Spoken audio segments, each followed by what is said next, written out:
Hey y'all, welcome to the Literary Apothecary. My name is Kate, and today I'm going to talk about some of the top ARCs that I read in 2025. Now, if you're new to the booktube world or just the book world in general, an ARC is an advanced reader copy, basically a copy of a book before its release in the usual understanding that you will read it and review it before review, and a chance to promote it if you really enjoyed it.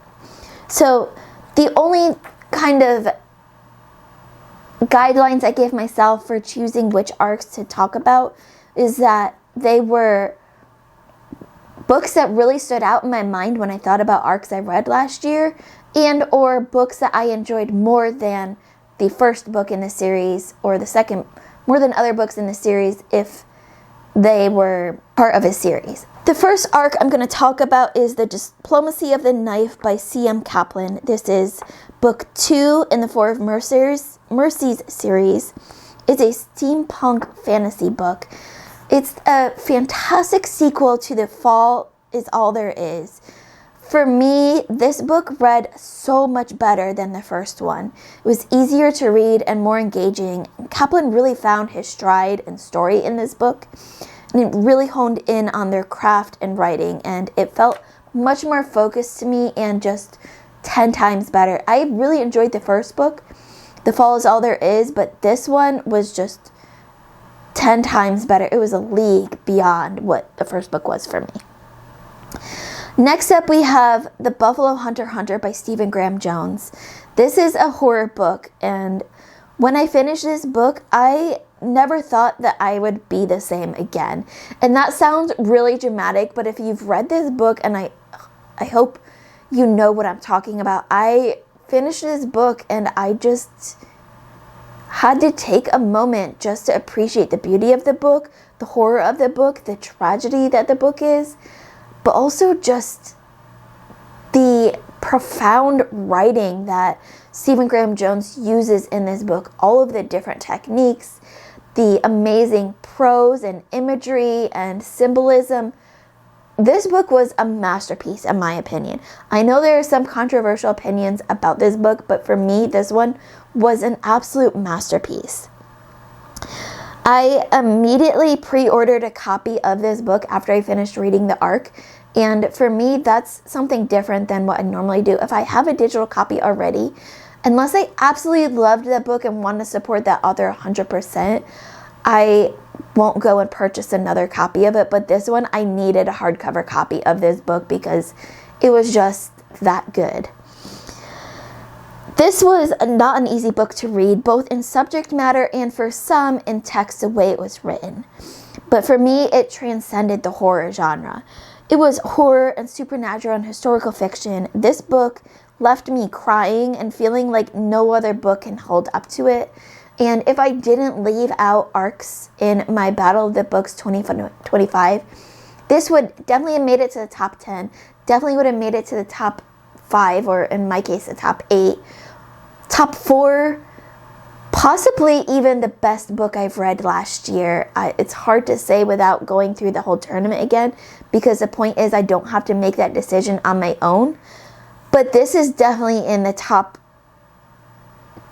4 books that I've read last year. Next up is The Maid's Secret by Nita Prose. This is book 3 in Molly the Maid series, and y'all, this book felt special in a different but good kind of way.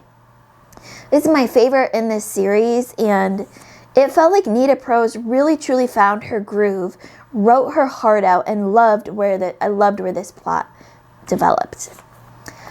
Our next ARC is Loyalty to the Max by Maid Darjani.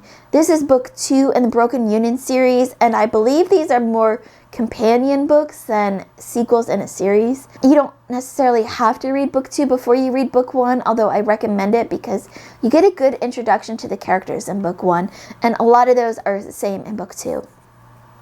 Now, Max is not my favorite point of view in this series, but this book still made the list because I loved all of the twists and turns that this book took. It was a fun writing and a great story to follow, and I just really love these characters. They really got me into sci-fi in a way that few other characters have gotten me into. And then our last arc of 2025 that have made this list is Only a Grave Will Do by James Lloyd Doolin. This is book 3, the final book in the Mulatu series. Y'all, this book, I'm probably gonna cry because this book makes me cry every time I think about it. This book was the perfect ending for this series and these characters. It was heartbreaking, but I honestly couldn't imagine it ended in any other way. This book was written just for these characters, like a love letter, a send-off to these characters, and I was 100% swept away in this book. There were some slight issues I had at the beginning, but by the time I was halfway through this book, they weren't issues anymore, and that's why it remained a 5-star read. It would be a 6-star, a 10-star read. It gets all the stars for me. That book transcended the series for me. It was the perfect ending to that series, and as I've told the author himself after I finished reading this, there are certain moments where you're dealing with some very sensitive material, dealing with memories and dementia and loss of memories, loss of identity. And James Lloyd Doolin handled those moments with such grace and gentleness that he did it such justice that I feel the tears coming now.